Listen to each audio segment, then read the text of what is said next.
If you go down to the woods today, you'll sure get a big surprise. If you go down to the woods today, I'll put my sword between your eyes. You're gonna die, mister! What the hell are you talking about, you little... Hello there!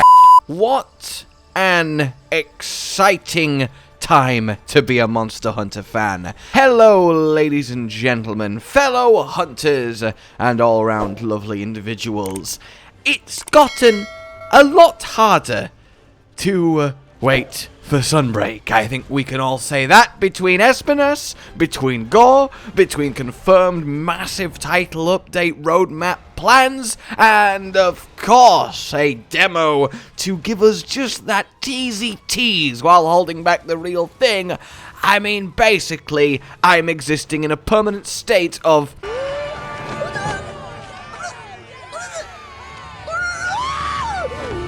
But today, the focus is Gore Magala, because Gore Magala is a big, big deal. Arguably the biggest of deals. In fact, I think that is the case. If you could choose just one of any of the 284 or so monsters that exist in mainline Monster Hunter to bring back to cause the biggest stir of the proverbial pot cackling like a witch atop it, it would be Gore Magala. Not only is he a flagship monster, not only is he one of the most popular monsters to ever have been created, and not only is it incredibly unfair to poor Steve, who got overshadowed in his own flagship 4U game by the Frenzy endgame and Gore and Shagaru, and now, just as he got a redemption arc, it's immediately happening again to him.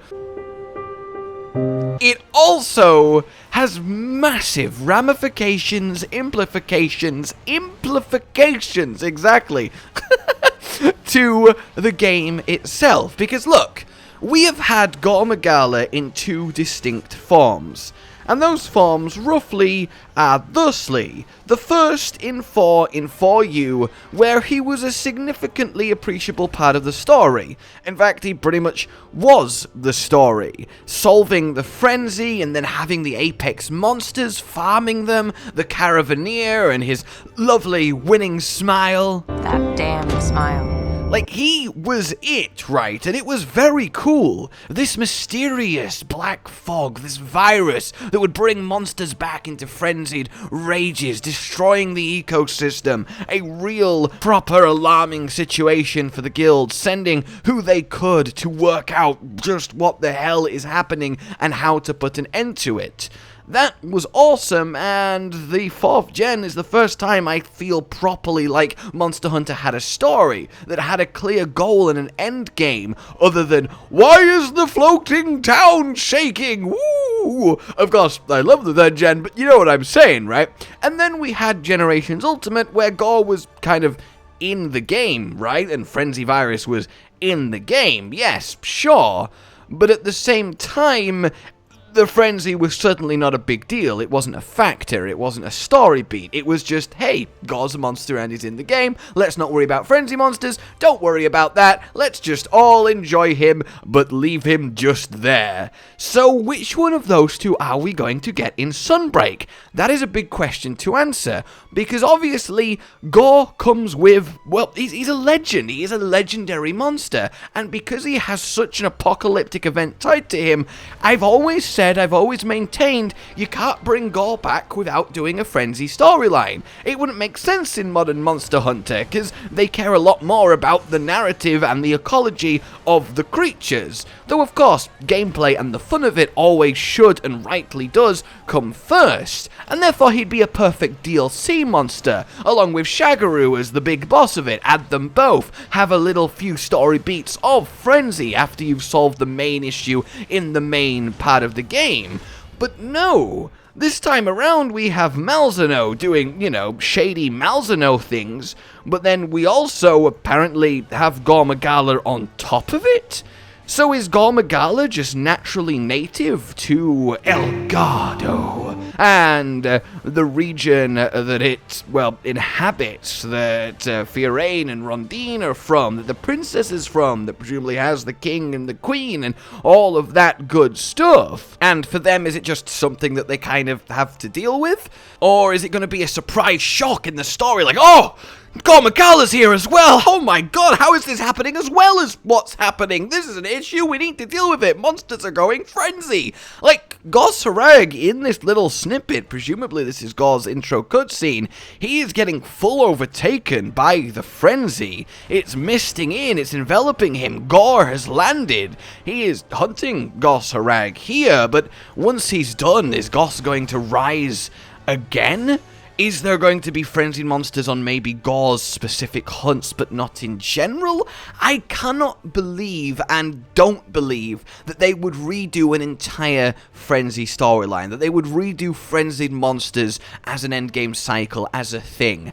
If I had to guess, if I had to go with my gut, it's the kind of GUG approach where, hey, everyone loves Gore Magala, let's just put Gore Magala in the game. He has Frenzy, he can put it on your hunters, but we're not going to do Frenzy monsters, we're not going to make the story about him. It's just, look, Gore Magala's cool, people want Gore Magala, let's give them Gore Magala. Which is, yeah, I mean, that's a big fair enough, and look at the reaction, and my reaction too. It's so cool to see him, and not just see him, but see him looking that good. Give me your frenzied babies. They should have thought more about that before saying it out loud.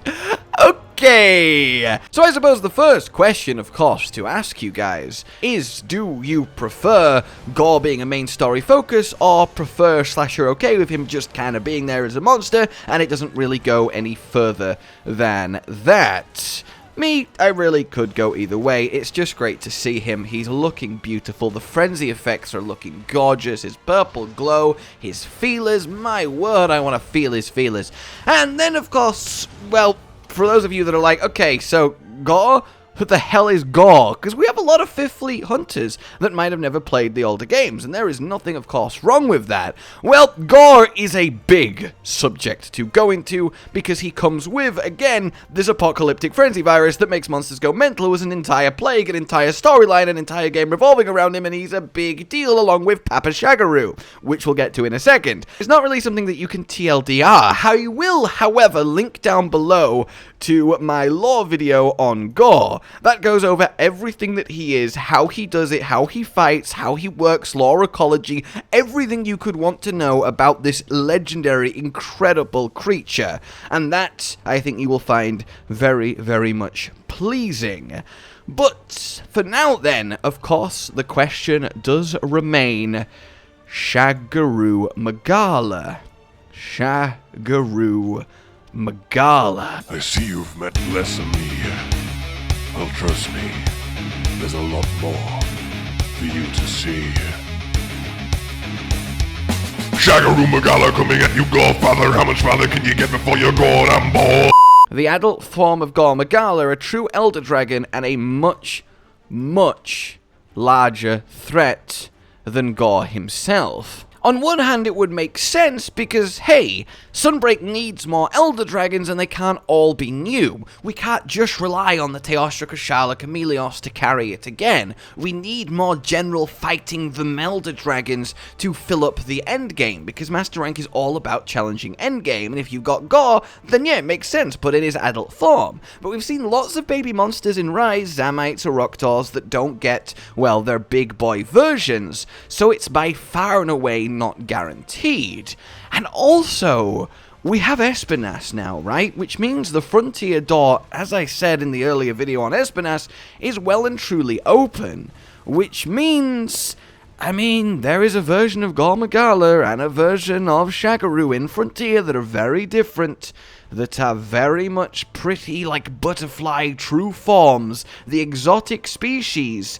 So imagine if we get Gore and we get Shagaru, but not quite as we know them. We don't see a huge amount of Gore in the trailer, and obviously if Shagaru is there, they could do anything they want in reimagining him in the 5th gen, and giving him that like 6 pearlescent rainbow wing of Frontier Shagaru?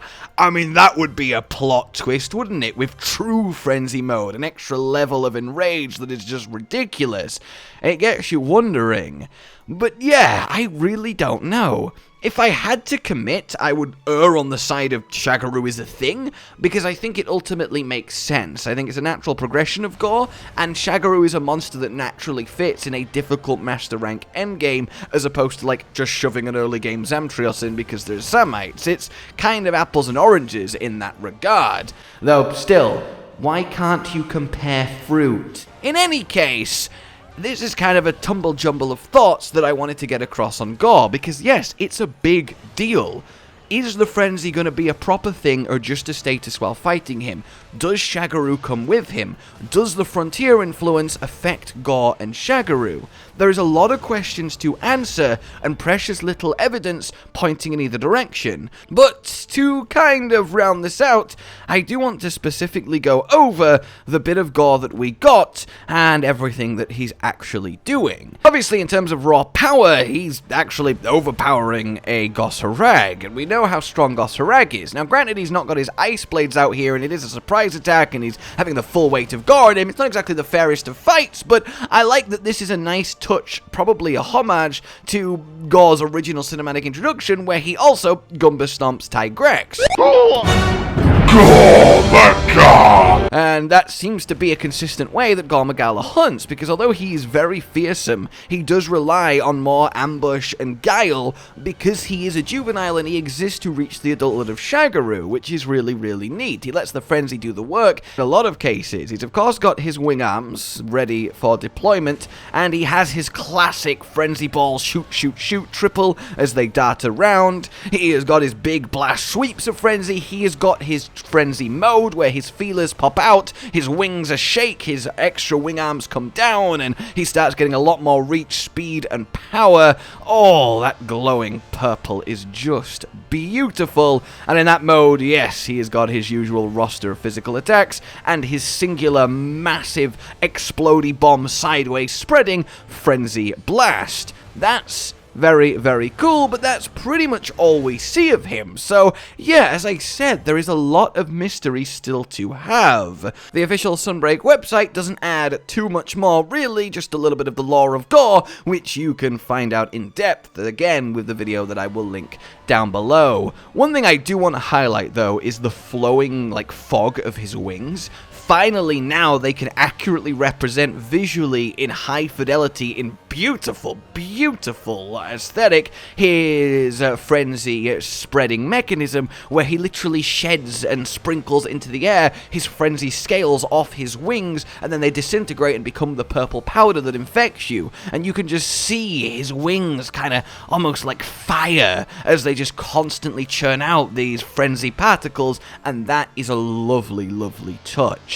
So yeah, there you go, ladies and gentlemen, my initial thoughts, take on Gore being back. It is a big deal, but how big of a deal it will be remains to be seen. I would love to know your thoughts and hopes. Like you've enjoyed this, subscribe for more, consider supporting the future of this channel on Patreon down below, and until we meet again, a goodbye. Josh, Cotton, and Hollow with the videos, dropping the humor like a hammer on your tippy toes, bringing entertainment on a daily arrangement to take our insanity and turn it into entertainment. Yes, I said entertainment twice, to reiterate that it is nice to look into your faces on a mostly daily basis when you let us in your homes to make the whole world a stage. Goodbye.